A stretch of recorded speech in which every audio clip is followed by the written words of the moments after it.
Mais um podcast na área, o Jumpcast, hoje com ele, Bruno Trajano, o advogado do agro. Episódio 12, galera, seja bem-vindo, Bruno. É um prazer ter você aqui com a gente, vai tirar muita dúvida aí da galera. Se apresenta, conta um pouquinho quem você é, um pouquinho da sua vida pessoal pra gente aí, que a gente vai navegando. Paz, primeiro de tudo um prazer estar aqui com vocês, Andrei, Biel, Jumpcast, nessa empresa que é uma inovadora aí do mercado do marketing digital. Fico feliz de estar aqui com vocês, honrado, porque grandes nomes já passaram aqui, né? Então, obrigado novamente. Pois eu sou, para quem não me conhece ainda, é para aquela câmera ali que eu falo? Para aquela ali, para essa aí. Para quem não me conhece ainda, eu sou o Bruno Trajano, sou advogado, especialista em direito ambiental e agrário, atuo no agronegócio há mais de 10 anos nesse mercado e quero falar um pouquinho para vocês aqui sobre direito ambiental e agrário, mas sem aquela chatice de lei. Vamos falar um pouquinho de forma simples, que todo mundo consegue entender, consigam refletir sobre o assunto. O próprio produtor rural, né? Também. O próprio produtor rural, e vamos desmistificar muita coisa que às vezes a mídia nos traz. Então vamos ver o que tem pela frente aí, vamos aguardar. Espero conseguir. E se eu não souber, viu, gente, de alguma coisa, eu vou falar, olha, não sei, vou estudar, vou aprender. Bruno, eu quero saber o Bruno pai, o Bruno família, o que você gosta de fazer nas suas horas vagas? Como que tá a vida do Bruno hoje? Mas essa é a primeira vez que me perguntam isso todos os locais que eu já fui até hoje, todo mundo só pensa na parte de trabalho e eu não estava preparado para essa resposta. Hoje o Bruno pai tem 2 filhas, eu tenho uma filha que já vai fazer 18 anos, foi pai muito cedo, e tem uma bebezinha agora, a mais velha se chama Beatriz, a mais velha se chama Yasmin, a mais nova Beatriz de apenas 6 meses. E a minha vida pessoal tá um turbilhão, mexendo com um escritório novo, a nossa nova sede, que se Deus quiser vai ficar pronta aí em breve, até meio do ano, se possível. O meu escritório continua rodando, então, e uma série de eventos que eu já tenho marcado, inclusive estava com esse podcast marcado com vocês. Tenho eventos em Brasília, tem evento em Florianópolis, vamos participar do maior evento do Brasil em Florianópolis. Esse evento fala do quê?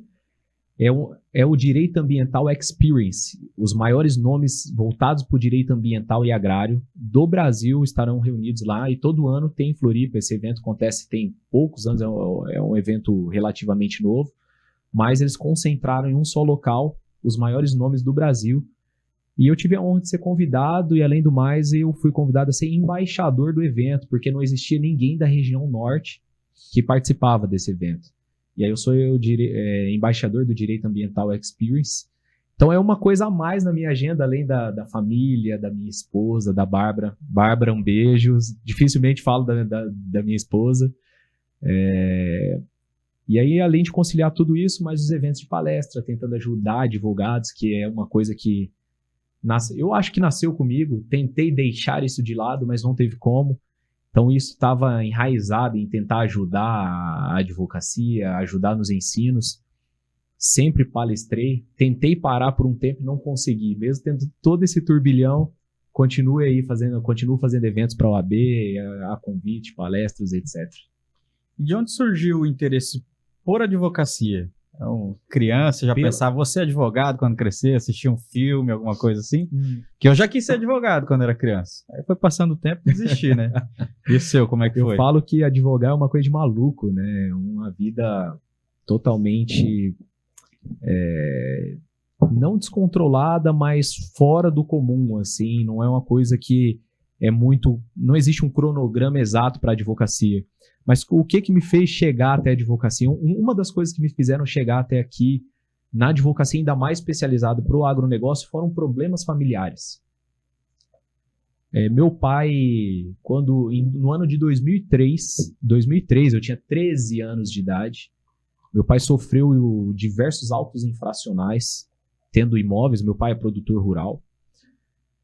E eu, com 13 anos de idade, meu pai tendo esses problemas, e eu vi vários advogados passando pela família e ninguém resolvia nada. Quando eu me formei no ano de 2015. E aí eu fui atrás.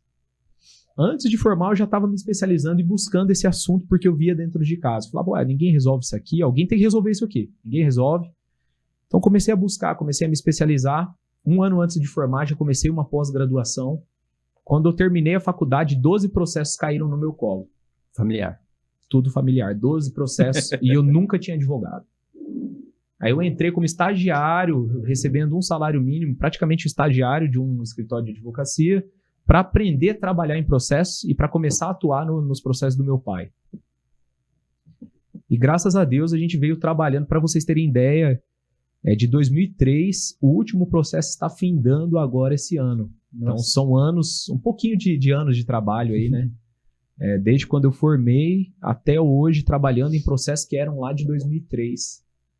E aí o último processo hoje, graças a Deus, tudo indica que está para ser arquivado, e tudo envolvendo isso de autos infracionais, embargos. Meu pai correu o risco de usar tornozeleira eletrônica. Processos criminais ambientais, então trabalhamos em tudo isso, graças a Deus conseguimos reverter tudo, e hoje meu pai está super feliz, a família feliz, então foi uma das coisas que me motivaram, vendo esses problemas dentro de casa. Eu cheguei a ver a polícia entrar dentro da minha casa para fazer busca e apreensão de bens.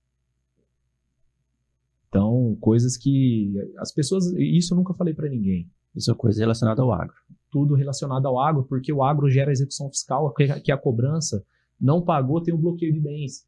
Então a polícia foi fazer busca e apreensão de bens dentro da minha casa. Então eu passei por isso, e isso, eu acho que não tinha como existir motivação maior para atuar numa área e em um nicho específico. Eu não sabia nem se eu gostava ou não, mas com o tempo eu peguei amor por isso, peguei gosto, sabia que tinha como resolver esses problemas, e que não era da forma que esses antigos, com todo o respeito do mundo, né, os antigos advogados e tal, mas que não era daquela forma, porque até então não existia essa especialização aqui na nossa região. Eu dei muita sorte de ir encontrando e buscando, tanto que até hoje é difícil encontrar especialização específica voltadas para advogados que querem atuar no direito ambiental e agrário. E você acha que tem um campo bom aí para quem queira chegar fazer parte desse mundo do direito agrário? Existem alguns cursos, mas é muito difícil ainda você encontrar. Você vai pesquisar na internet lá, especialização ou pós-graduação em direito ambiental e agrário. Muitas pós-graduações são voltadas para engenheiros, não para advogados. E quando é para advogado, é uma parte muito teórica e não tem a prática. Falta muita prática. E sim, ainda mais na região que a gente mora, aqui no bioma amazônico, aqui, na nossa região norte, precisa de advogados especializados. Nós não temos. E eu falo com tranquilidade, que hoje dá para contar nos dedos, vamos contar 10 aí, até vou contar nos dedos de uma mão, advogados especialistas nessa área, no estado de Rondônia. E a gente coloca a outra mão aí para falar da região norte. Então, quase não tem. E demanda tem muito. Isso que eu ia te perguntar. Sobre a demanda. Tem muita demanda para pouco profissional. Só para você ter uma ideia, vamos colocar valor aí, vamos colocar números. Autos infracionais no ano de 2024, salvo engano, foram aplicados mais de 7 bilhões em autos infracionais no país. E grande parcela é voltado para o bioma amazônico e para o cerrado. Então, é aqui e nosso vizinho, aqui o Mato Grosso, boa parte do Mato Grosso do Sul. Então, 7 bilhões. Aí é muito tranquilo de você pensar, tem demanda suficiente ou não tem? Falta profissional ou não falta? Tem trabalho, tem mercado para todo mundo. Hoje, se a maior parte dos advogados que estiverem formando, todo mundo especializar em direito ambiental agrário, ainda sobra demanda no mercado. Entendi. Você falou que o que te motivou foi alguns problemas familiares relacionados ao agro, que teve algo a mais ou foi só isso que te fez te levar para esse mundo do agro? Ou Aí- continuar nele. Vou continuar nele, né? Porque você resolveu, falar, pronto, agora eu vou pro... Eu vou para a área que eu gosto, É. né? Mas eu vou te falar o seguinte, querendo ou não, muita gente tem medo, vergonha de falar isso, mas o agronegócio, ele tem um ticket de serviço, um valor de ticket que é alto. E não adianta a gente ser hipócrita e falar que você trabalha de graça. Ninguém trabalha de graça nem só por amor. Um dos atrativos que é grande no agronegócio é o ticket do honorário. O ticket é alto, é alto. Se você olhar a tabela de honorários da advocacia do estado de Rondônia, esse ticket ele sobe muito de acordo com os valores das causas. Tem alguns que têm um valor considerável. Você olha lá, parece que, por exemplo, direito eleitoral, você olha na tabela do OAB, ele parece que vale muito mais. Mas você trabalhar em percentual do honorário da advocacia ambiental e agrária supera bem mais que o ticket do direito eleitoral. Então isso sim é um atrativo quando você vê os primeiros honorários entrando. Poxa, como não gerar um ânimo aí, né? E muitos advogados trabalham, martelam muito para entrar pequenos valores e isso desanima. É difícil você ter aquela resiliência a longo prazo. A diferença do direito ambiental e agrário é que de cara você consegue cobrar uma entrada. Você não precisa esperar o serviço terminar para você receber. Até porque se você for receber ao fim, eu acabei de falar de uma demanda que iniciou em 2020 e 2003 e está terminando agora, que é da minha própria família. Então imagina se eu fosse receber ao fim, eu estava morto. Não tinha como. Lógico que da família não tem como cobrar, é mais difícil, né? Mas é mais ou menos por aí. Qual foi a sua maior dificuldade aí no início dessa jornada no agro? Literalmente buscar quem pudesse me ajudar a fazer a parte prática. A teoria até que se encontra, e não é muito também, tá? A teoria até que se encontra, mas a parte prática eu penei sozinho. Eu não tinha um mentor, eu não tinha alguém para falar para mim, olha, Bruno, você tem que ir na SEDAM, você tem que ir no IBAMA, no Mato Grosso você tem que ir na SEMA. Eu não tinha ninguém. Então eu ia, batia nas portas, eu fui de porta em porta batendo e perguntava, o que eu faço aqui? Porque no livro não tem a prática. Ninguém, em nenhuma faculdade hoje, ensina para um aluno o que é o CAR, o termo de compromisso, o que é o PRAD. Nenhuma faculdade ensina isso. Nenhuma. Então o aluno não sai sabendo e não existe. Talvez até exista, mas pouquíssimas pós-graduações que ensinam essa prática. Ah, Bruno, mas isso é um trabalho de engenheiro. Mas o advogado precisa saber para ele conseguir atuar. Não tem jeito. Não tem jeito. Tá. Então, tem uma necessidade muito grande nesse meio. Falta profissional, o ticket é alto, então se resume à falta de conhecimento das pessoas para entrar nesse meio. Perfeito. Exatamente isso. É muito difícil buscar o conhecimento para entrar na área, mesmo tendo tudo isso. E você vê que está uma moda, né? Muitos advogados, agora eu sou advogado do agronegócio. Eu sou advogado do direito ambiental, eu sou ambientalista. Eu advogo para produtor rural. Você está vendo muito Instagram, gente colocando isso. Por quê? As pessoas estão colocando só o ticket, estão pensando só no ticket, só no honorário alto. Veio lá uma demanda para mim de 10 milhões. Vou cobrar 500 mil de honorário. Beleza, cobrei de 500 mil, a pessoa me pagou. Tá, e na hora de resolver? E na hora de dar o respaldo para o cliente do que você está fazendo? E aí? Você sabe? Você tem culhão para isso? Para assumir essa bomba? E olha, o meio rural, os produtores são muito conservadores. Você pode ter certeza que você vai ser cobrado. E acabou aquela pessoa humildezinha que não sabe o que você está fazendo. Ela vai atrás. Cadê a minha defesa? O que foi feito? Quais os documentos foram protocolados? Por que você não fez isso, não fez aquilo? O produtor rural está usando inteligência artificial também, meu amigo. Ele vai pesquisar, ele vai jogar lá o problema dele e falar quais as possíveis saídas aqui. Se você não fez o mínimo que está previsto ali, você vai sofrer com isso. E ele vai atrás de você, você pode ter certeza. Você falou a questão da informação aí. No caso do seu pai lá atrás, o que a gente vê, né? Antigamente, as pessoas, os produtores rurais, eram sempre muito humildes, né? Então não sabiam o que estavam fazendo. E aí entra a parte da injustiça, né? Igual você falou, poxa, meu pai quase usou tornozeleira eletrônica. E o que a gente vê? Tem muito produtor rural que não sabe que ele não pode desmatar tal área, isso, aquilo. Claro, que tá vindo as informações, eles estão começando, mas tem uns antigos, você citou um exemplo aí, eu lembro do vô da minha esposa, ele derrubou lá sem saber que não podia, de repente chegou um helicóptero do IBAMA lá, ele ficou, ué, o que tá acontecendo aqui? Então tem isso também, né? A falta da informação, Exato. que aí acaba levando a essa injustiça também com o produtor rural. É uma das coisas que eu sempre... Isso da informação é importante você ter falado, porque eu prego muito isso. Prego muito. Hoje não existe ninguém no Brasil que preserva mais do que o produtor rural. Falo isso com tranquilidade. Você pode dar um Google aí, coloca em Embrapa quem preserva mais no Brasil.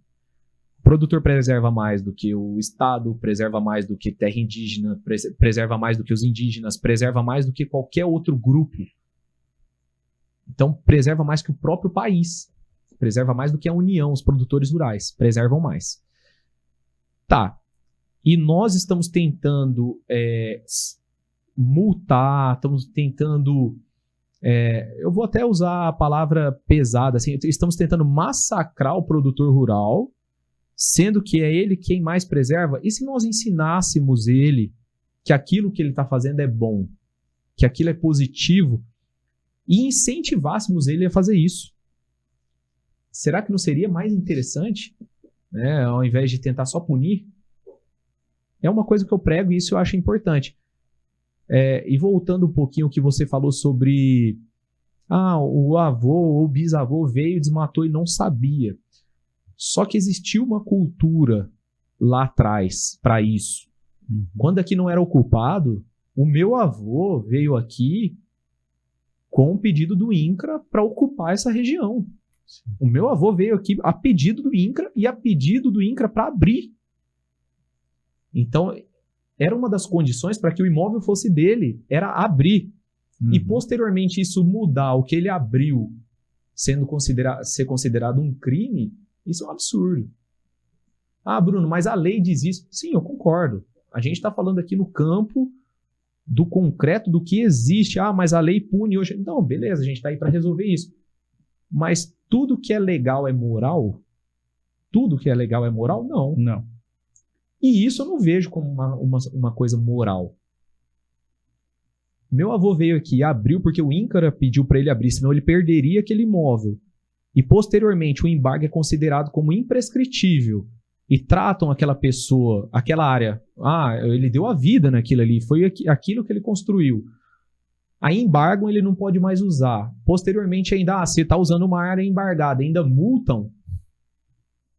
Utilizou da lei, beleza, mas é moral o que foi feito? E você acha então que o produtor rural hoje ainda vive com muito medo de fiscalização? Demais, tá? Ainda mais aqui no nosso estado. Tá uma coisa desmedida, assim, vamos usar de exemplo concreto aí. Recentemente embargaram uma série de áreas na região de Porto Velho, todas de uma vez só. Eu vou falar em números aqui, talvez esteja errado, mas mais de 1.000 imóveis de uma só vez, por embargo via satélite. E num processo administrativo só, ou seja, nem sequer individualizaram o problema. Colocaram tudo num bolo, jogaram ali e falaram: todo mundo que está nessa lista aqui está embargado. Fizeram isso recentemente. Recentemente também fui chamado na prefeitura de Pimenteiras do Oeste. Para vocês terem ideia, a prefeita chegou de bicicleta na reunião. Devia ter ali umas 300, 400 pessoas em pé e eu falando sem microfone, sem nada, para explicar o que tinha acontecido. Em torno de 700 pessoas foram notificadas pessoalmente com irregularidades por conta do rio, área de preservação permanente, etc. Então não tem como o rondoniense não ficar com medo, porque isso aí tá gigante, tá grande, tá? E quais são os erros mais comuns que você vê que os produtores rurais cometem, às vezes até sem perceber? Né? Primeiro de tudo, o produtor rural não contratar alguém especializado para analisar seu problema. Esse é o primeiro ponto e é primordial. Parece jogo de vendedor, né? Precisa de alguém especializado para o seu assunto. Mas eu passei por um problema dentro da própria família que não tinham pessoas especializadas e arrastaram um problema por muitos anos. Eu passei por isso, eu vivi isso. Então, o produtor rural, primeiro de tudo, contratar alguém especializado. Segundo ponto, por vezes o problema até mesmo do embargo, do auto infracional é um detalhe simples. Por vezes é um detalhe simples que ao bater o olho você consegue vislumbrar ali como resolver e já começa a encaixar as peças para tentar solucionar o problema daquele produtor. Hoje eu afirmo categoricamente que o produtor de sucessão, aquele que tem a terra, é pai para filho, né? Aquele que vive ali daquilo mesmo, que realmente é o produtor rural, eu afirmo para vocês que esse cidadão ele não pensa mais em desmatar. Ele não pensa mais nisso. Ele pensa em manter o que ele tem e aumentar a produtividade. Só que existem pessoas ruins no meio do agronegócio, assim como existe no meio da advocacia, existem pessoas ruins no meio do marketing. Todo meio. Toda área tem o bom e o ruim. E tem as pessoas que se dizem que são produtores rurais e desmatam para vender, que são os antigos chamados grileiros, né? Sim. Tem essas pessoas no meio e a gente não pode confundir essas pessoas com os produtores rurais. Então temos que separar.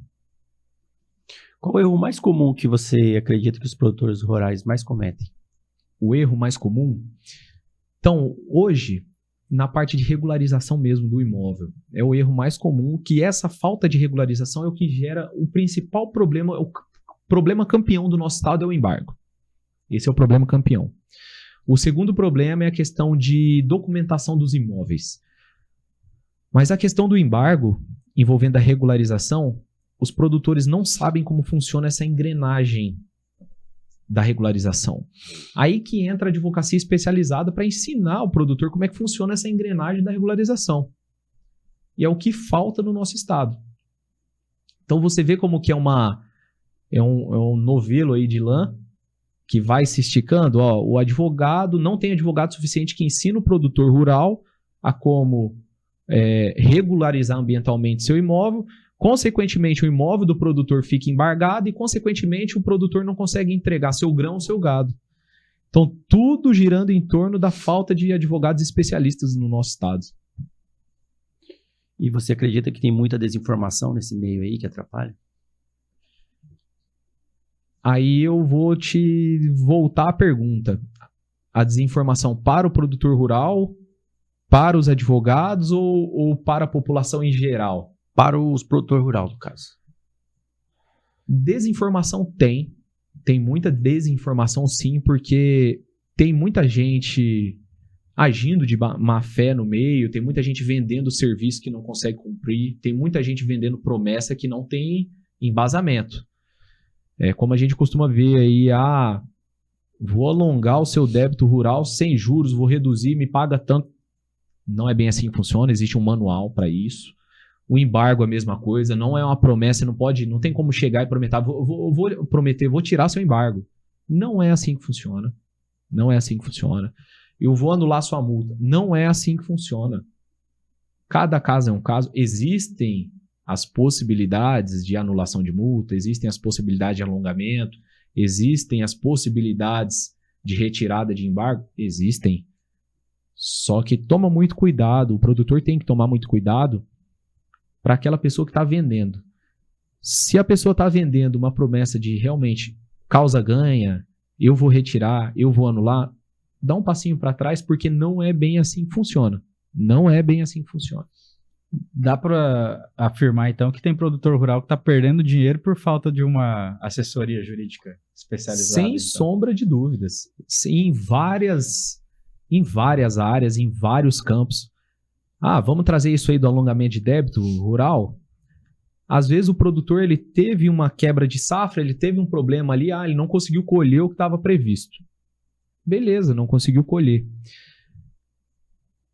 Às vezes ele não sabe que ele pode pegar o débito que ele já tem e alongar, jogar para daqui 1 ano, 2 anos, porque ele teve realmente, consegue comprovar, documentar tudo. 1 ano, 2 anos, para que ele consiga, no ano que vem, produzir novamente para poder pagar esse débito. E aí, automaticamente, ele tira a corda do pescoço de imediato, prorroga um débito, jogando um pouquinho mais para frente, consegue liquidar suas operações, quem sabe, na próxima até sobrar um lucro. Então, às vezes, ele sai de uma enrascada pesada, podendo, no ano subsequente, ainda ter um lucro.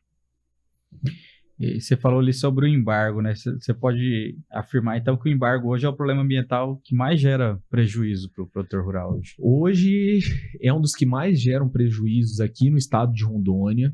É o problema que mais gera, sem sombra de dúvida. E existem algumas camadas aí, né, na questão do embargo. Além dele não conseguir entregar o grão, o gado, o imóvel dele perde valor. O imóvel por si só perde valor. Porque hoje praticamente ninguém quer comprar uma área embargada. Sabe que tem embargo, sabe que é difícil resolver, então não compra. Então, se você tem um imóvel que vale 100, você vai ter que jogar no mercado por 50, não tem jeito. E aí, hoje, quando você vai analisar um caso desse de embargo, você tem uma espécie de um checklist para entender o que está acontecendo e como resolver? Como que você faz isso? Anteriormente, eu tinha um checklist, sim. Eu tinha um checklist para fazer essas pesquisas logo no início. Mas com o tempo eu vi que não era interessante o checklist porque eu ficava preso. Eu ficava restrito no checklist e não conseguia raciocinar outras coisas. Mas isso demanda de experiência também. No início, eu imagino que seja interessante. Se você é advogado e quiser atuar na área, é interessante você ter o seu checklist inicial. Beleza. Mas com o tempo, você vai pegando prática e aquele checklist, às vezes, te prende. Você só vai seguir aquilo e acaba que não raciocina outras coisas. Porque no que pese parecer, embargo, ser tudo igual, não é. Existem tamanhos diferentes, existem imóveis diferentes, biomas diferentes, embargos aplicados por corte raso, por queimada. Então, existem várias formas de embargos. Se você tem um checklist, talvez você fique um pouco preso. No começo é bom. Depois, eu acho que é interessante você trabalhar de uma forma mais aberta. Que daí você vai pegando experiência e analisa caso a caso. E você acha que existe algum certo tipo de exagero por parte dessas fiscalizações ambientais hoje ou não? Olha, não tem como falar que não existe. Não tem como falar que não existe. Porque você citou assim, por exemplo, tá com a área embargada. Aí o produtor ele não pode vender grãos, ele não pode fazer uma série de coisas que talvez é aquilo que ele precisa para se sustentar, para sobreviver e inclusive para pagar uma multa dessa também, e aí ele acaba travado, né? Sim, eu vejo um grande exagero, porque eu vou tentar falar de uma forma menos técnica. Quando o Estado vem e te aplica um auto infracional e um embargo, o que eles estão fazendo? Eles aplicam e jogam a bomba para você provar que eles estão errados. E eles não fazem um estudo prévio, bem analisado, concreto, para demonstrar que você é o real culpado. Você realmente é o culpado. Bruno, mas às vezes tem o laudo, às vezes tem a imagem do satélite. Esse do satélite é até um exemplo. Às vezes o auto infracional é aplicado só com o satélite, sem ter ninguém nem ter pisado no imóvel, não sabe realmente o que aconteceu ali. Tá? Exemplo do PRODES. Tem gente que faz uma limpeza de pasto e recai um PRODES, porque o PRODES olha de cima e sabe que movimentou aquela área. Movimentou aquela área, é jogado um PRODES ali em cima do imóvel. E sendo que o cara fez uma coisa, o produtor fez uma coisa que lhe era autorizada. Então, tem exagero? Tem. Demais. E outra, jogam muito o ônus da prova, jogam muito a bomba no colo do produtor ter que se explicar e ter que comprovar que o Estado está errado. E se a gente pensar no cordão, no condão de força, nessa balança aí, a força do Estado é bem maior do que a do produtor de produzir provas. Né? Então fica muito difícil. Aí você pensa naquele produtor que é muito humilde mesmo, que literalmente vive do imóvel ali para manter a sua subsistência. Como que ele vai pagar um advogado? Como que ele vai pagar um engenheiro? Então, sim, o exagero tá absurdo. É só no Brasil que é esse exagero?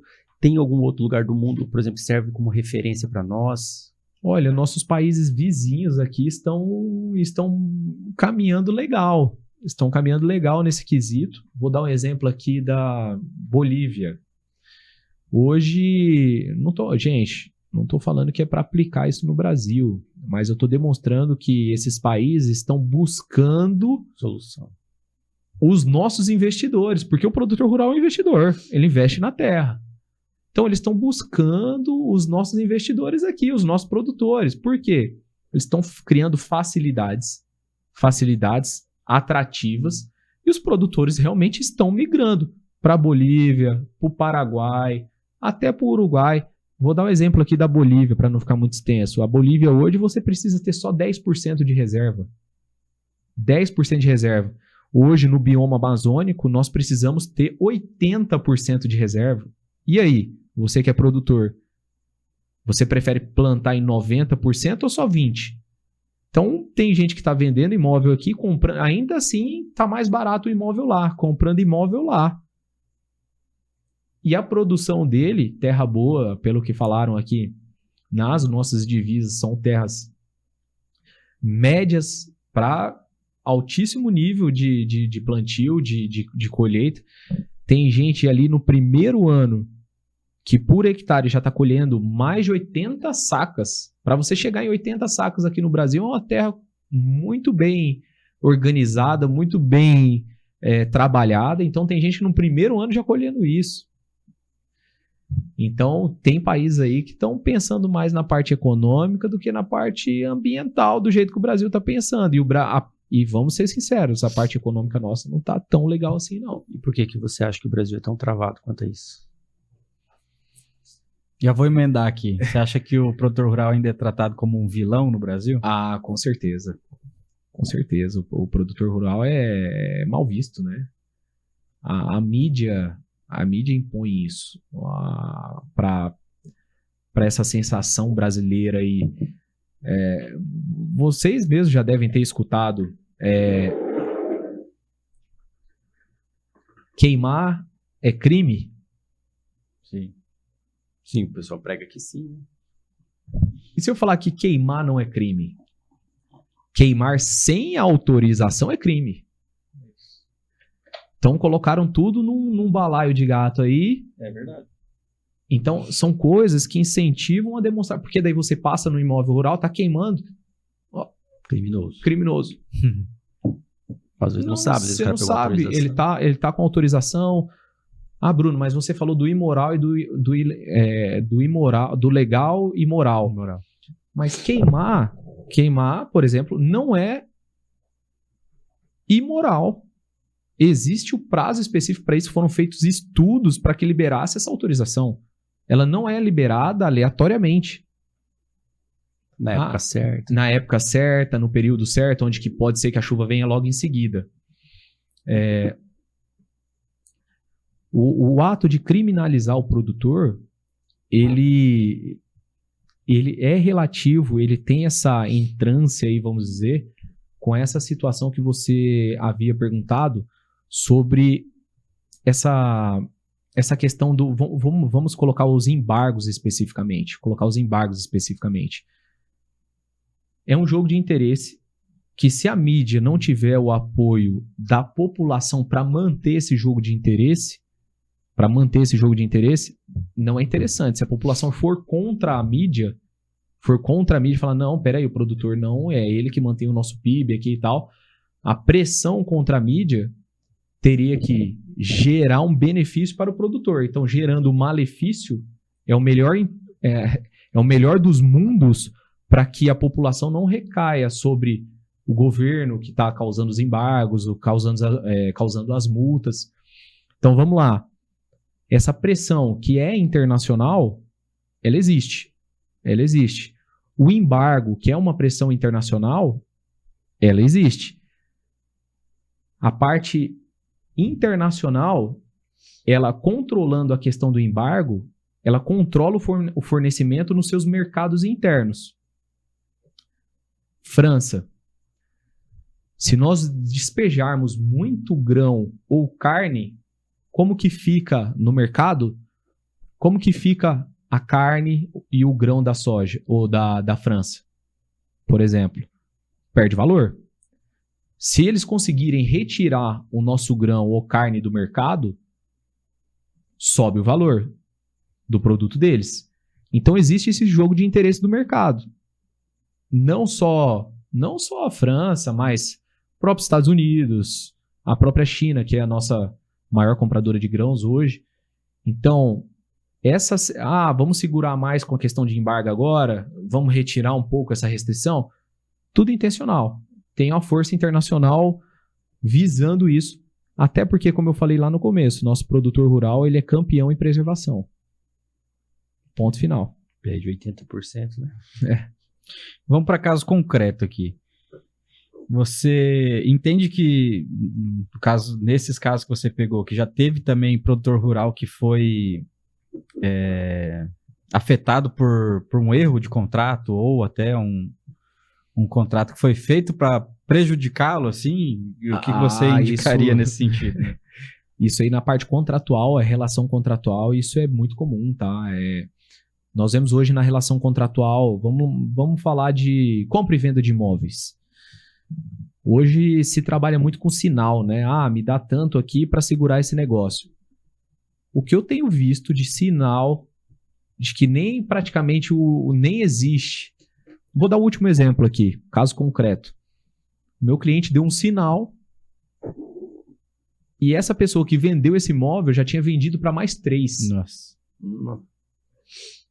Então já tinha recebido 3 sinais. Aí você recebeu o sinal Mike jogando truco. Exatamente. Então, esse é um dos pontos. Bruno, o que precisaria? O que esse produtor fez? Fez o contrato com o contador. Um contador. 1 milhão de sinal com contrato de contador. Porque o advogado dele queria fazer o contrato, pesquisando tudo, por 50 mil. Bruno, 50 mil num contrato? Mas e aí, esse 1 milhão que ele correu o risco de perder? Deu certo de reverter nesse caso, mas e se não desse? Se tivesse sumido o dinheiro? 1 milhão que ia embora. E aí, 50 mil do contrato é caro ou é barato? Ao meu ver, é muito barato. É proporcional, né? Tem como você cobrar um contrato de 50 mil para um negócio de 100 mil, e se eu te falar que tá muito barato ainda esses 50 mil? Sim, se você for tá muito. Porque daí você vai em percentual. Porque o percentual não é só em cima do 1 milhão do sinal. É em cima do valor do imóvel. O imóvel não vale 1 milhão só. O imóvel, se eu não me engano, o valor dele era 9 milhões. Nossa. Então, 50 mil, muito barato. Muito barato. Fração muito pequena, né, em percentual. Exatamente. E se falarmos aí contrato de trava, o que é o contrato de trava? É quando o produtor ele trava o valor do grão dele para entregar numa data futura dentro daquele valor, não importa a oscilação de mercado. Então ele vai entregar ano que vem a soja dele travado no valor, hoje está em Vilhena na faixa de R$100 a saca. Então ele trava hoje, se quando ele for entregar lá tiver 90, ele vai receber 100. Se tiver 110, ele vai receber 100. Não importando. Então, tudo contratual. Tudo contratual. Se o advogado, que é especialista, souber trabalhar com esses contratos de trava, se ele souber disso, como que isso funciona na prática, ele pode ajudar o produtor a, quem sabe, se livrar, ou quem sabe, às vezes o produtor não consegue entregar esse grão, a segurar esse problema, renegociar, trabalhar em cima disso. Entendi. E é um problema comum. E você já pegou algum caso que o produtor estava certo e mesmo assim ele acabou sendo prejudicado por causa disso? Eu não tenho nenhum cliente errado, todos estão certos. Nenhum cliente está errado. Lá no escritório só entra honesto e certo. Né? Não tem nenhum errado lá.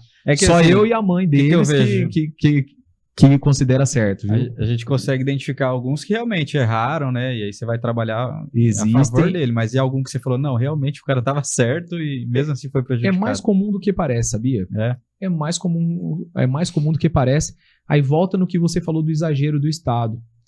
Então tem cliente lá com área consolidada, lá o desmate aconteceu lá no ano de 2000 e lá vai 1900 e bolinha. Tem um recente, ou fui olhar o desmate lá de 1998. Nossa. Desmate de 1998 e o percentual de área de reserva legal do cara, ok, do produtor certinho, tudo redondo, e ainda assim ele foi multado e embargado.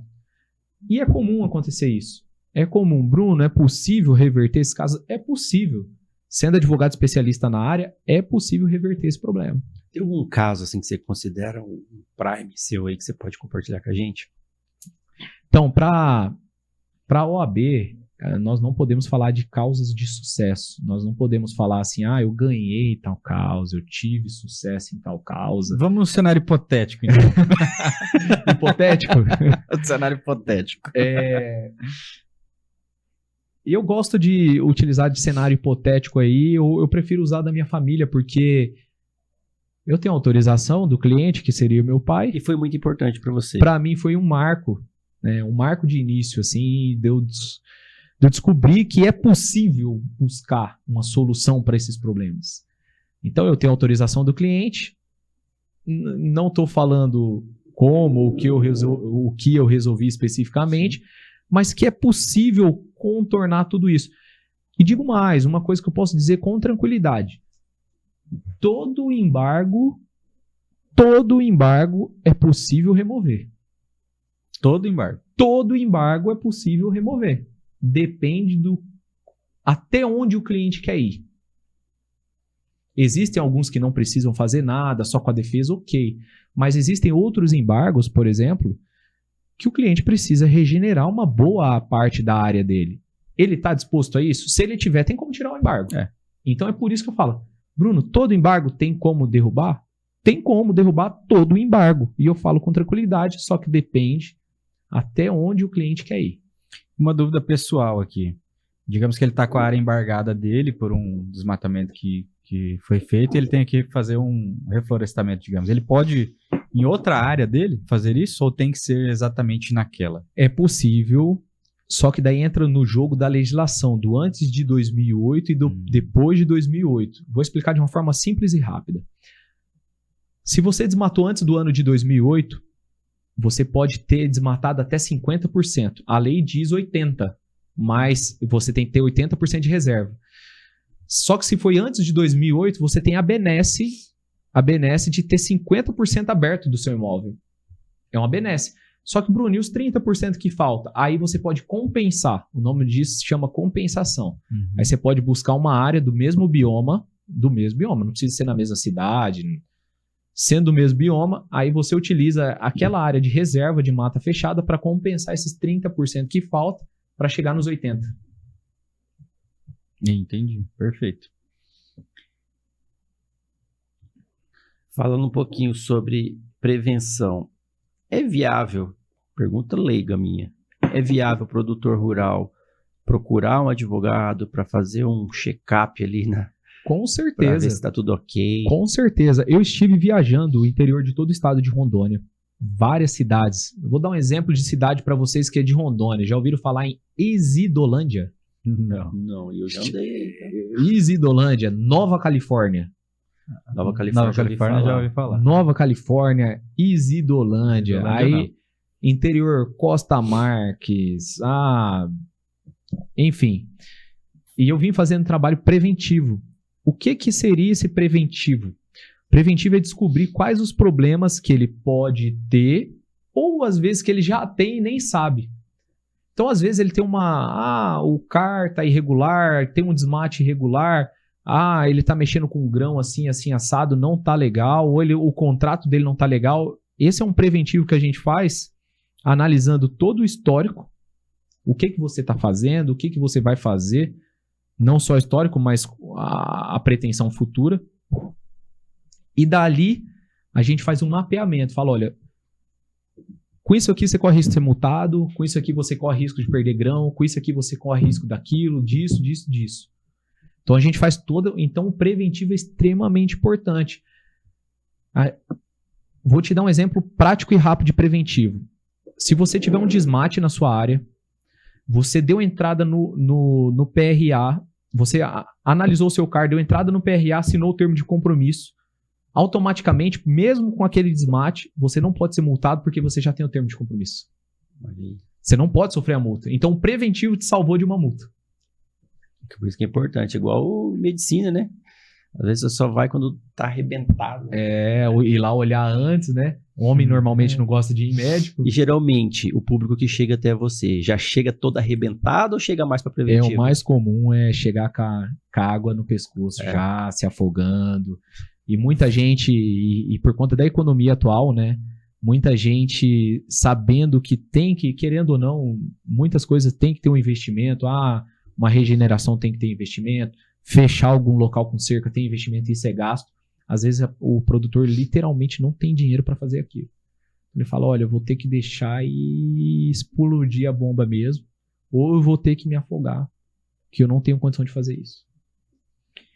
E pro advogado que ele quer entrar nessa área, qual que seria a dica que você daria do que ele precisaria aprender antes? Olha, uma coisa que eu gostaria de... sabe o Bruno do futuro falando com o Bruno do passado? Justamente. O Bruno do futuro falaria o seguinte pro Bruno do passado. Só que o Bruno do passado talvez não teria acesso a esses documentos que tem hoje, né? Tão disponíveis assim.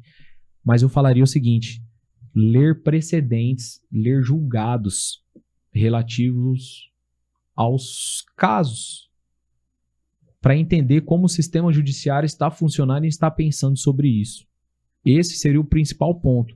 Só que lá no meu início, né, não tinham tantos julgados assim, até porque, vou dar um exemplo.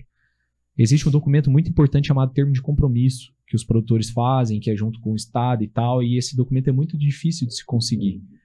E eu fui um dos primeiros advogados a ter um termo de compromisso elaborado aqui dentro do Estado de Rondônia. Então, isso aí Então, significa que na época não tinha tanta movimentação jurídica assim. Então, provavelmente, para eu buscar uma jurisprudência, um julgado, alguma coisa, seria difícil aqui dentro do Estado, talvez só fora. Só que fora do Estado já são outros biomas. Já é cerrado, já é campos, né? Então, não seria tanto bioma amazônico. Mas hoje tem como fazer isso. Eu buscaria isso e buscaria uma coisa agregada a isso. O que seria? Pessoas que entendem do assunto e pudessem me ensinar como atuar. Porque hoje tem gente que faz a parte mais objetiva. Tem algum documento, conselho que você daria para o produtor rural, documento ou regularização, que isso aqui é vital para você manter em dia? Primeiro de tudo, o CAR. Um documento primordial, o CAR. Ah, Bruno, mas o CAR isso é autodeclaratório? Não, o CAR. E o que é o CAR? O CAR redondinho. O CAR redondo, ele é o CAR que foi analisado, ele é considerado analisado. O CAR é um documento autodeclaratório. Qualquer um aqui pode entrar lá e fazer. Você pode entrar lá e fazer o CAR do imóvel do seu tio, do seu pai, da sua mãe. Você pode entrar e fazer. Autodeclaratório. Só que quando a gente vai declarar, você vai declarar o que tem de errado ou só o que tem de certo no seu imóvel? Na prática é o que tem de certo, né? É só o que tem certo. E é o que os produtores fazem. Aí esse CAR vai para análise e não passa. Esse que é o grande problema. Não passa nas análises. Porque ele não demonstra o que está errado. Porque ele fica com medo. Só que o seu CAR sem analisar, ele é prejudicial. Você está correndo risco. E o produtor acha que como ele já fez o CAR e saiu o recibo de inscrição, aquilo já é válido. E não é. Não é. Então o produtor tem que mostrar o que está certo no imóvel dele dentro do CAR e mostrar o que está errado sim. Aí existe um próximo passo, que são mais documentos, que daí se eu for explicar tudo fica muito longo. Mas resumindo, tem que regenerar alguma área, aí vai fazer o PRAD, Projeto de Recuperação de Área Degradada. Terminou o PRAD, é aprovado. Esse PRAD é um histórico, né, do que ele tem que fazer. Tem que regenerar aqui em 2 anos, em 10 anos, em 20 anos. E depois ele assina um termo de compromisso, firmando um compromisso com o Estado, que ele vai cumprir tudo isso que ele fez e não vai mexer mais no imóvel de forma ilegal. Hoje, quais as oportunidades financeiras que existem dentro do direito agrário? Por exemplo, quero fazer o contrato, vamos especializar nessa parte, regularização. Quais seriam, assim, listando, se você conseguir listar pra gente? Eu falo que é um mundo aí dentro. É um mundo, literalmente é um mundo aí dentro. Então, você trabalhando com direito ambiental e agrário, você consegue atuar em alongamento de débito rural, embargos, autos infracionais, compra e venda de imóveis, que às vezes muita gente esquece. Bruno, mas quem mexe com a compra e venda é corretor. Mas e quem faz o contrato? Crédito bancário, análise, tem um contrato. Crédito bancário, não tem. Você vai passar para o seu cliente o que ele está pegando ali de juros. Então, existe um mundo que o advogado voltado para o direito ambiental e agrário, ele consegue abraçar. Então, existem vários produtos. E cada produto existe um ticket aí dentro. Existem os tickets mais elevados, que é o normal, dentro do direito ambiental e agrário, mas existem os tickets mais em conta, que são os trabalhos mais corriqueiros. A exemplo da análise preventiva. Então, é um ticket um pouco mais alto, mas você consegue fazer girar um pouco mais ali dentro do seu escritório. Então, hoje você pode afirmar que vale a pena um advogado entrar nessa área hoje do Com certeza. direito ambiental e agrário. Com certeza, eu afirmo de peito aberto que vale a pena trabalhar nessa área. Além de ser uma área prazerosa, no sentido de quando você você resolve um problema, você vê que aquilo que você fez deu certo, tá surtindo resultado, e os produtores normalmente são gratos. Diferente de outras áreas, do direito civil, direito do consumidor e tal, o produtor normalmente é grato, e ele nunca mais vai esquecer do seu serviço. E quando ele precisar, ele vai te procurar. E aí ele vai te procurar, só que daí ele vai te procurar para tudo. Problema familiar, separação, problema trabalhista, tributário. Tornou seu cliente, já está na sua carteira daí. Como você enxerga o futuro do agro no Brasil? Eu não gosto de ter um posicionamento muito pessimista. Não gosto. Mas é um pouco difícil ser otimista no momento que a gente está vivendo. Não tem como separar o agro da política. Não tem como, é muito difícil. E hoje nós vemos uma política extremamente ambientalista. Não é uma política pró-produtor rural. Tanto que a gente vê muita mídia batendo no produtor, não tem jeito. A gente vê o produtor sendo tirado como a parte errada da engrenagem. E sabemos na realidade que não é. Então eu vejo de certa forma um pouco pessimista, mas eu acredito mais no produtor, que é o brasileiro que trabalha, que vai atrás, porque o brasileiro sempre foi assim. Política tá mal, o sistema tá ruim, o brasileiro trabalha e vai atrás do seu. E com o produtor não é diferente. O produtor ele vai atrás do dele, ele não vai deixar a peteca cair, mas vai sofrer. Vai sofrer. Então, eu não vejo com bons olhos inicialmente, mas é ruim falar isso, só que, querendo ou não, gera mais trabalho para a advocacia. Então, é um mercado que está aumentando para o advogado, porque tem mais problemas. Mais problemas, mais trabalho para a advocacia. Só que em comum, o produtor tendo problema econômico, ele tem menos poder de pagamento, né? Então, é complicado nesse sentido, ele tem menos poder de pagamento. Mas existem várias formas de você trabalhar fazendo com que o produtor lucre e você retire do lucro dele. E você falou num certo momento aí sobre o estudo para você chegar onde você está hoje. Você poderia dizer para mim, afirmar quanto tempo e valor financeiro você já investiu para saber tudo que você sabe hoje? A média, assim, né? Difícil somar tudo, mas assim, eu lembro que, como eu disse antes de finalizar a faculdade, eu iniciei uma pós-graduação. Essa pós-graduação aí foram 2 anos, então 1 ano até terminar a faculdade, terminei a faculdade, mais 1 ano de pós-graduação. Posteriormente, eu fiz vários cursos, difícil até enumerar, mas eu vou citar um que é um valor que me chama um pouco a atenção, por ser muito curto, com um valor muito alto, que nunca mais eu vi nenhum tipo de curso assim, que era realmente voltado para a advocacia.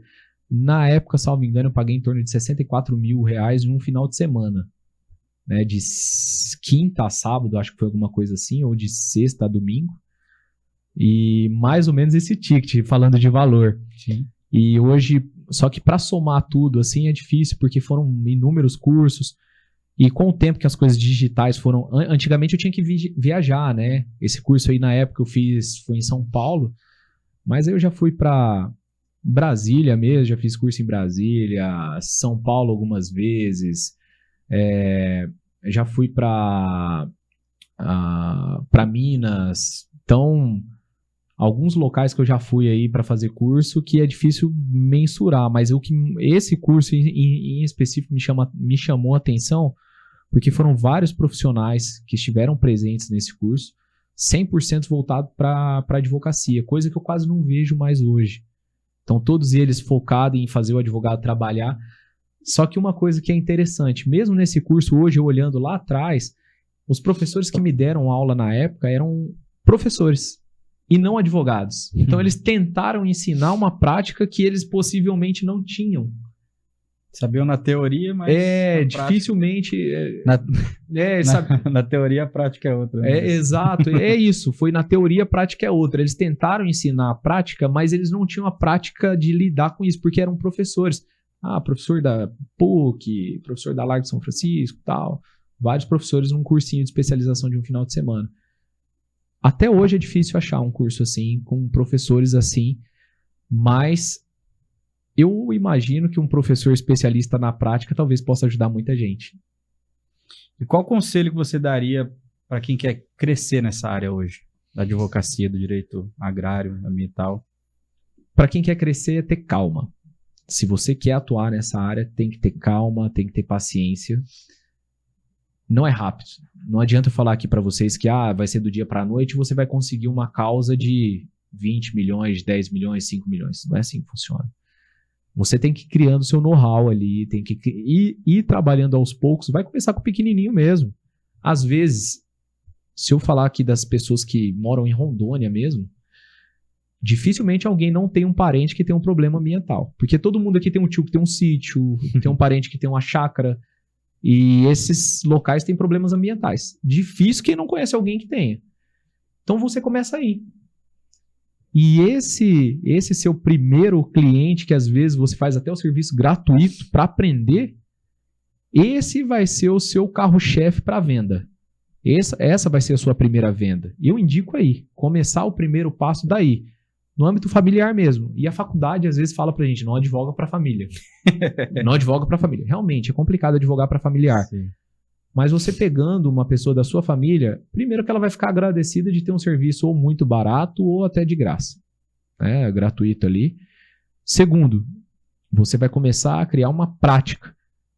E se você afundar naquilo de cabeça e buscar de verdade, é bem capaz que você, numa causa pequena, você conheça toda a engrenagem para depois já atuar numa causa grande.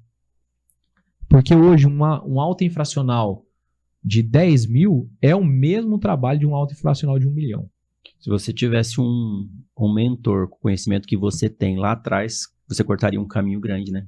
Meu Deus, eu acho que o que eu consegui conquistar com mais de 10 anos de advocacia, com um mentor, certamente com 2 anos eu já estava voando. Perfeito. É isso. Mais alguma dúvida aí, Sandri? Não, eu ia pedir dois... Ficou tudo muito claro. Eu ia falar para ele dar 2 conselhos, né? Um para produtor, outro para profissional. Para profissional ele já deu.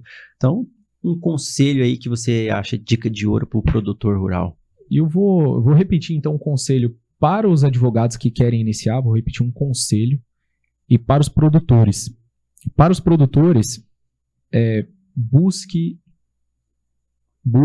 pessoas especializadas em qualquer assunto que você for trabalhar. Você mexe com cavalo de raça? Você quer vender, quer comprar cavalo de raça? Busque uma equipe de marketing especializada em compra e venda e que saiba o que está fazendo. Dificilmente, lógico, você vai achar uma equipe especializada em compra e venda de cavalo. Mas uma equipe especializada que consegue criar um Instagram, criar aí e-mails, filtros, propagação correta para vender um cavalo, você vai encontrar. Uma estratégia, né? Estratégia correta, exatamente, essa é a palavra. Então isso você vai encontrar. Então busca alguém especializado para você não jogar dinheiro fora. E tempo hoje é dinheiro. Isso, né? Você está criando um centro, né, de pessoas especializadas. Né? Mais ou menos já estou né? falando, entrando aí nesse jogo. Dá para dar um spoiler aí para galera?